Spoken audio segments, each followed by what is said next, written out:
going to look at section 1.6, which is other types of equations in chapter 1, which mostly dealt with linear equations. And linear equations, even though they're the first ones that we learn how to solve, and one of the ones that we actually work with the most in algebra, the linear equations are actually different than all of the other types of equations. So it's the other types of equations that actually are a little more consistent. It's just that we learn linear first, so we feel like everything should look like the linear.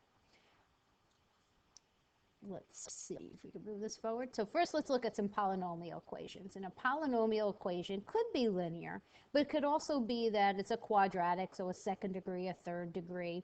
And when you want to solve these guys, you have a couple of different options. But for most of them, your plan of attack is going to be to set this guy equal to 0. So we're going to start by setting everything equal to 0. And I'm going to bring over, let's bring the 6x to the 4th to the other side over here. And then what you're going to do is hope that you can factor this. And indeed we can. We have a greatest common factor of 6x to the 4th. That's my GCF. So if I multiply by a 4, I'll get back to 24. If I multiply by x to the 4th, I'll get back to x to the 8th. And then I just need this to be a minus 1 to get down to the negative 6x to the 4th. And then what I actually have in here, which is a little sneaky, is the difference of two perfect squares. So I have a 2x squared plus 1 and a 2x squared minus 1. And now what I could do is use the zero product property, which says if this thing's equal to 0 and I'm multiplying, then one of these things has to be equal to 0. So maybe it's the 6x to the 4th, which if I divide by 6, I get x to the 4th, and the 4th root of 0 is still a 0. Maybe I have this 2x squared plus 1 equal to 0, so I'll bring over the 1. Which gives me a negative 1, and I'll divide by 2, and I get a negative 1/2. And I can kind of stop there because when I go to take the square root, I can't. So that's a non-real answer. So I can kind of get rid of that.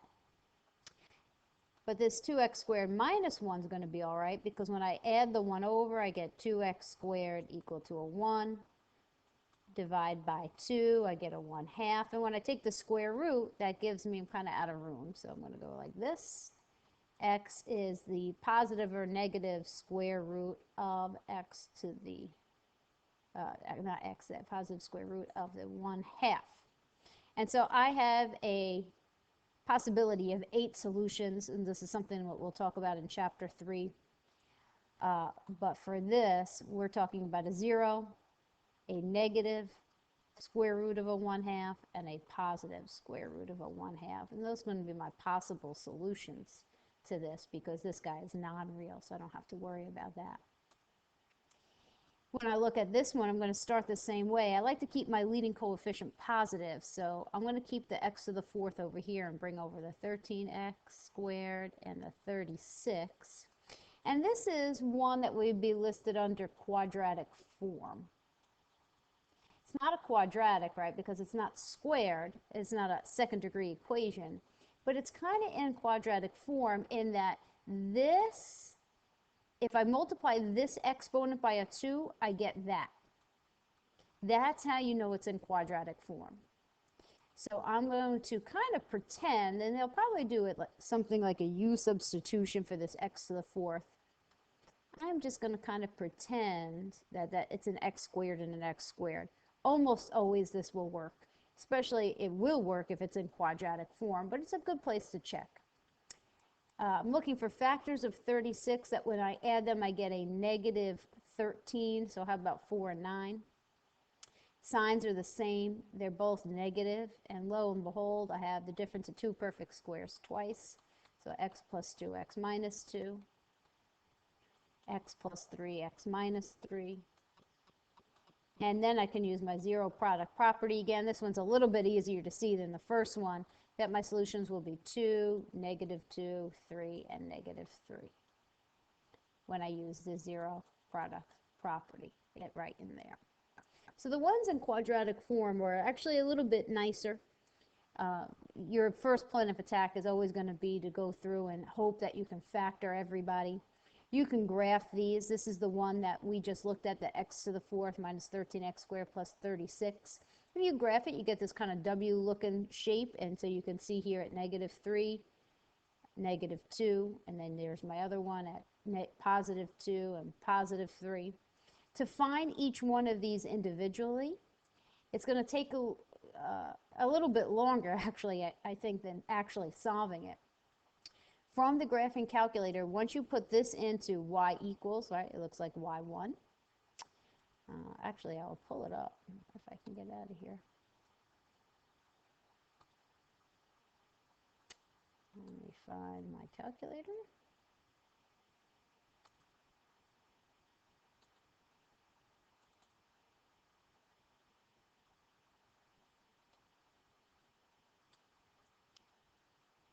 Y equals was x to the fourth minus 13x squared plus 36. When I hit graph, I'll get my W. And I want to see these points. And you can kind of just look at it and see it. You can use the trace feature, which is not going to be very exact. It's going to always be off a little bit because the pixels are so large. You can look in the table by doing second graph and looking for where your y's are zeros. Because if your y is a 0, then you're right on the x-axis. But the other thing, and the most precise way, is from the graph, do second trace to pull up the calc menu. We're looking for zeros. Zeros, roots, solutions, they're all different ways to say the same exact thing. So I'm looking for a 0, I'll hit enter. And then we'll need to do this 4 times. So get my blinky back on the page here. There we go. I'm going to pick a little bit to the left of one of them. So let's pull up the -2. A little bit to the left. And when I say left, I know it looks down, right? It's left as you pretend you're traveling along this. So further left in the point on the x-axis, and hit enter. A arrow will come up. A little bit to the right of the point, which will look above. And then you got to take a guess. The guess does not need to be good. And when you hit enter, there you go. Now, you'll have to do that 4 times, though, to get them all. So it may actually be easier to go ahead and solve the equation, but sometimes if you're just kind of stuck and you can't find them all, that method will work. Radical equations can be a little challenging. The idea is to get the radical by itself so that you can square it if you're talking about a square root, cube it if you're talking about a cube root, and hopefully then from there you can just go ahead and solve. So this one's nice. If I have this x squared, I could take the square root of both sides, right? And I get back. What the square does is kind of go backwards, back up from here, pretending that we have this, and then squaring your way back up. Does not want to let me write. Oh, because you have to pick pen like this. The trick is that we're only going to use what's called the principal root. The principal root is just a fancy way to say the positive root. So we know the square root of 16 is a +4 or a -4. We just kind of ignore the -4. Don't use the -4. You're talking about principal roots when you check these, because sometimes you get what's called an extraneous solution. You did all the math right, but when you go to plug it back in, something goes wrong with this square root. Somebody turns negative. So let's look at this one. I have the square root of x plus 5, and then over here on the right-hand side, I got this x minus 1, and this one's going to be like a medium level difficulty, because this over here isn't just an x or just a 5 or something like that. I have a binomial, so when I square both sides, what's going to happen is the left-hand side is going to be nice, right? That's just going to be x plus 5, because anytime you square a square root, you're left with the base, which is just the stuff that's underneath. But over here, this x squared, this x minus 1 squared, I'm going to have to FOIL this out. So I have x plus 5 on my left, and this is going to turn into an x squared, negative 1x, another negative 1x, plus 1, which is x plus 5, x squared minus 2x, plus 1. Unfortunately, as soon as you see this, you become very sad because it means it's not linear. If your highest exponent is not a 1, you're going to have to set this guy equal to 0 and solve. Anytime your highest exponent is not a 1, you have to set it equal to 0 and hope that it factors. And at this point, we only know how to factor, so it's going to work. I'm going to bring over the x. I'm going to bring over the 5. And I get 0 is equal to an x squared minus 3x minus 4. Lucky us, it factors. I'm going to bring this guy up here.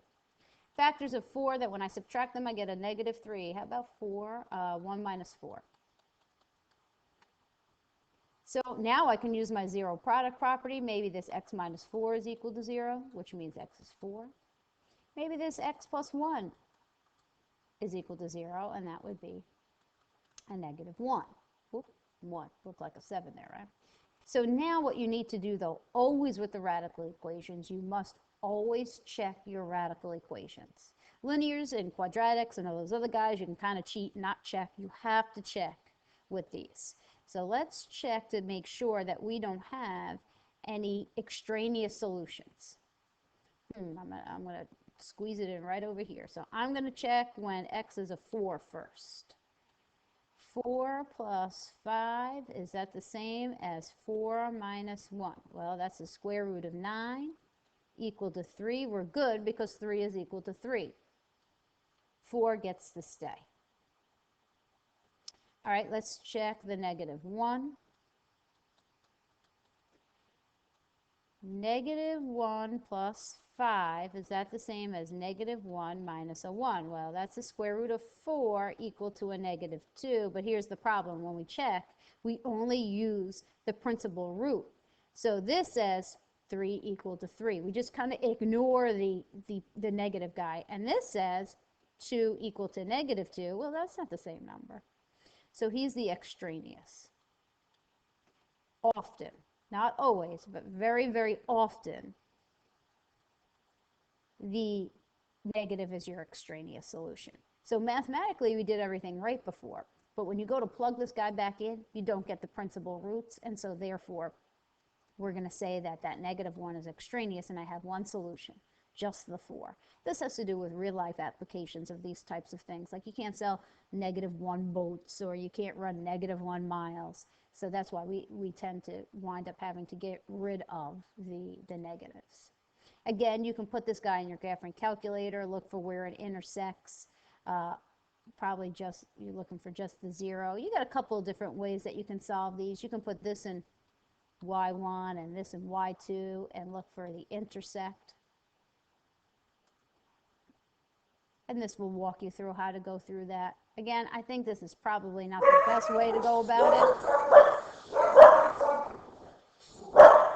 but it's an option.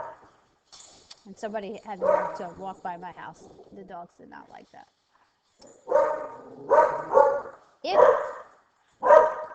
If you have two radicals, these would be what I would say the hardest of those. So the other one was a medium. This one is a difficult. These are going to be your hardest. And what makes them the hardest is that when we go through the process of isolating one of the radicals, let's say I bring over this one to the other side, it's not isolated. Like I keep moving these radicals back and forth. I'm never going to get the radicals alone. Well, every single time I go to square, there's going to be something in the way creating a binomial. So over here, this guy's nice. I square the square root, I'm left with a base. But over here, I'm always, no matter who I move, I wind up with a binomial somewhere. This is the problem child right here. Because you're going to have to deal with the FOIL, and on top of that, it's got a radical inside of it. So I'm going to try to write as neatly as I can to get it all on one page. Let's see what we get. This side, I get let 3x plus 6. But over here, you get 2 plus the square root of x plus 6 times another one of those. So left is just kind of coming along for the ride at this point, and I'm going to have to distribute. 2 times 2, 2 times the radical times the other 2. Radical times the radical, that's going to be nice. That will square itself out, so I just get x plus 6. Let's clean this up. I have like terms. When your radicals match, you're just going to do your addition and subtraction with your coefficients. So this turns into a 4 radical x plus 6. And then I got this x plus 6 floating around on the outside. So now what we can do is, unfortunately, we're going to go through this process again and try to isolate this. 2 radicals in the original means you're going to have to square twice. If there were 3 radicals in the original, you'd have to square at least 3 times. You won't have anything that has a 3, so no need to worry about that. Let's get all the constants out of the way. Let's bring the 4 over, the x, and the 6. So if I subtract the x, I get 2x. If I subtract, well, 4 and 6 is 10. So if I subtract 10, I get a negative 4 over here. So he moved over, he moved over, he moved over. And I'm left with this. So now we have another thing that we need to think about. Do I divide off the 4 or not? You have 2 options. You can and you can't. You can get the same answer either way. But if I divide now by a 4, then I have to divide everybody over here by a 4. And negative 4 divided by 4, that's not a problem. But this guy right here is going to wind up giving me a fraction, and then I got to square it, and that's a big problem. So what I'm going to do is I'm going to just go ahead and leave it, and I'm going to square out both sides with that 4 just left over there. So I'm going to square this again. Now, I'm still going to have a binomial on the left, but at least this time it doesn't have a radical. Square both sides, out of space, and I'll come over here. So this is going to be the 2x minus 4 times a 2x minus 4. And so that is going to be 4x squared. 2x times a negative 4 is a negative 8x. You'll get another one of those, plus 16. Now over here, you're going to basically have this, 4 times this, all the way through, and then 4 times this. So 4 times 4 is 16. About a space. Radical times a radical will leave you with just the base. Believe it or not, we're almost there. We got like 2 more steps. We got to distribute, we got to clean it up, we got to factor it. So let's combine like terms over here and distribute on the other side, where I got a 6x, let's see, plus 96. And then just to add insult to injury, we have this that you can't see because I didn't pick something that was visible. The square, which means, oh, look at that, goes right over it. We're going to have to set this guy equal to 0 and hope that it factors. Anytime you see a highest exponent that's not a 1, that's your only option. So bring over the 16x using subtraction. So now this turns into a negative 32. Bring over the 96. This turns into a negative 80. And now it's set equal to 0. You can factor this as is, or we can take out the greatest common factor, which is a 4. Which makes life a lot easier, right? It's a little bit easier to find factors of 10 that subtract to 8 than 80 and 4 that go to a 32. How about 20? I can't multiply.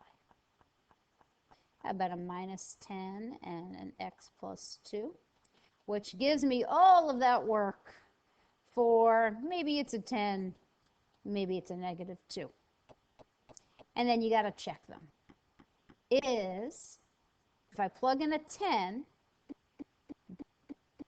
does this give me something that gives me a 2? Well, this is going to be a 30 plus 6 is 36. Square root of that is 6. Minus, well, 10 plus 6 is 16. I almost said 14. Square root of that is a 4. That's a 2. So he's good. 10 gets to stay. Let's talk about negative 2. Well, I got negative 2 gives me a negative 6 plus a positive 6. That's a 0. Minus a negative 2 plus a 6 is a 4. Ooh, well, and then square root of that. There's your 2. Well, that's a negative 2 equal to a positive 2. He has to go. And so my only solution was the 10. All of that for 10. So a lot of work. They're very long. Radicals take up the most space, but these are probably the worst. The next ones are a little bit easier, the absolute value. If I can find the right page.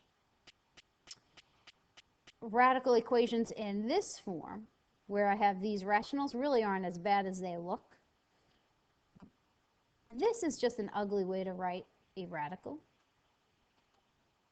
So we're going to go through the process of isolating that as well. Let's bring this over. Divide everybody by 4. And then here comes the magic trick. You are going to raise it to the reciprocal exponent. Take this, flip him upside down, both sides. Because this becomes 6 over 6 because of your exponent rules, which is a 1, and x to the 1 is x. This, you have no idea what it is, but your calculator does. If I get my calculator to come back up, I'm going to plug this in and say, what is 2 raised to the 2/3? Make sure you have, how about 3/2? Make sure you have parentheses around your exponents, and it's like about that. So about 2.8-ish. And that will work. 2.8. Slide. 2.8-ish. And if it doesn't want it rounded, what you can do is change this using power over root that we looked at a couple sections ago, where this is 2 to the 3rd power, and take the 2nd root, also known as the square root of 8, which of course you know is a 2 radical 2. Just depends on what my math lab wants. These can be in quadratic form as well. Notice that this 1/3, if you multiply it by a 2, will give you 2/3. Anytime you have something in quadratic form, the leading ones that, in the parentheses where you say x and x, these guys up here, these little exponents, will always be this. Always. Always. It will always work. So you can just, as long as this is a times 2, that you know that this exponent is going to go in here, if it's truly in quadratic form. Right, so just like here, this 2 times 2 is 4, so in my little parentheses in the leading spots, we'll go that. It will always work. That we did that one. I'm going to want to talk about some absolute values so that we can wrap this up. Absolute value is like the sigh of relief after you deal with radicals, because absolute value is actually a lot easier. Absolute value is just a fancy way to say distance from 0. You can kind of think about it as the odometer on your car, right? It tells you how far you went from wherever you press the little button to 0, but it doesn't tell you the direction. So you can say, well, I drove 10 miles from my house. Well, that's awesome. What direction? North, south, southwest. I mean, but so think of this guy as like the odometer. It tells you how far, and this is probably spelled wrong, but it doesn't tell you the direction. It's the sign that gives you the direction. So we only have 2 signs, fortunately, in math, where we're going to use positive and negative. So it could be that all of this stuff in here, that when you crunch that number, and then it's a positive, and so it's 14. But because it's absolute value, it could have also been that I crunched that whole number and it was a negative 14 because then I took the absolute value and then it was positive 14. So what absolute value equations, all you're going to do really is once these absolute value bars are isolated, you're going to drop the bars and then flip the signs. Solve each. You're going to get two different answers on both sides.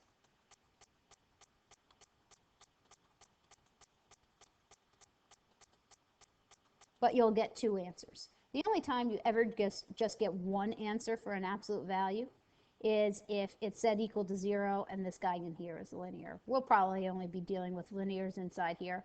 So you'll always wind up with two answers unless this guy is set equal to 0, but he's not a 0. Let's see if I have another one here. Yeah. Oh, that's not absolute value. And that's a boring one. Let's take one of these. This is what your absolute value graph looks like. It's a little V-shaped, and you can go ahead and graph these, and where it sits on the axis is going to be or cuts through here is going to be your answer. You see this one has no solution. And we'll look at why in a minute. So what you would do, which is probably not graph them, is to solve these by hand. And let's go ahead and let's use 0 since that kind of goes along with the graph. If I make this a 0, there's no positive and negative 0, so it would just be 0 is equal to x plus 1, which gives you x equal to a negative 1, and there you go. You can kind of see it on the graph. Let's not make this a 0 because that won't be very exciting. Let's make it a 9 and solve that. If it were a 0, you would come down to these two solutions, so ignore the picture behind the equation. But if I was going to solve this one, what I would do is, well, this absolute value bar is not isolated yet, so I got to get this 3 over to the other side, and I'll add that on. Now that the bars are isolated, now you can do the whole split thing. Maybe the stuff inside the parentheses was a positive 12. You know, maybe you said some number plus 1 and it was 12. But maybe it was some number plus 1 and you really had a negative 12 and then you took the absolute value. So after those bars are isolated, then you split them. Then you break them out. Subtract over here, you get an 11. Subtract over here, you get a negative 13. And those would be your two solutions. Anytime you're solving an equation, you don't really have to know like the names, absolute value, quadratic, radical, that kind of thing. But the thing that gives it its name, that's the thing that needs to be alone before you can actually solve it. So absolute value, the absolute value bar has got to be alone before you start to break them out. Radicals, if I can get back there, very slowly. The radical's got to be by itself before you break them out. With quadratics, you got to get rid of the second degree before you can break them out. So 1.6 is kind of a long section, but really the ultimate rule for all of them, for all of your other ones, is to kind of isolate and then break them apart. Isolate and then either square it, split it, factor it. That's always the rule. Hopefully this helps. I know it was a little long, and if you think of anything else, let me know, and we'll try to keep the dogs a little bit quieter in the next round. I will save these annotations and upload them for you as well.